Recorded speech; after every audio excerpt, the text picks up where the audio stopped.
And so when you have a generation of black women who who were independent and oftentimes didn't remarry, who focused on themselves, their kids. And let's be real, if you're raising kids and you're going to work every day, you don't really have time for much of a social life. It's hard to develop one, especially if you're being a good hands-on parent. And depending on how many kids you have and how many jobs you have to work, like if you're working multiple jobs, you don't have time for none of that stuff. And they raise their kids with their trauma, right? And what does that turn into? Is like, hey, you take care of yourself.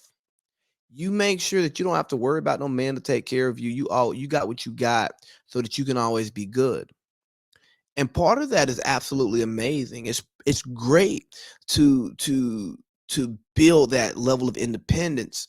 But with that, I think there needs to be an understanding that there is some interdependence that is needed for a society to work. Right?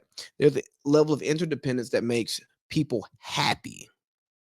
And that gets lost because again, we're talking about everybody wants to talk about breaking generational curses, but you have to look at all of the curses. So I'm gonna be the first person to graduate from college. Okay, great. That's amazing. I'm gonna be the person who gets married and stays with my husband. Okay, that's great. That's amazing. I'm gonna have all my kids by one person. Oh, that's great. That's amazing. I'm gonna build generational wealth. Okay, that's great. That's amazing. But what about unlearning the lessons that your mama taught you from her trauma?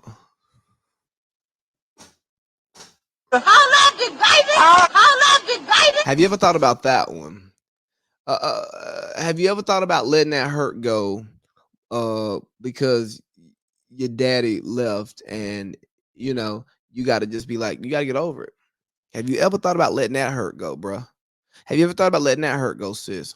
Have you ever just thought about let me break the actual generational curses that are impacting me day to day and how I live my life and not the big overarching ones that sound great? I'm going to work on my mental health. Okay, that's absolutely amazing if you work on your mental health. But are you truly going to work on it? Or are you just going to go to therapy? Everybody want to go to therapy, but don't nobody really want to work on their mental health.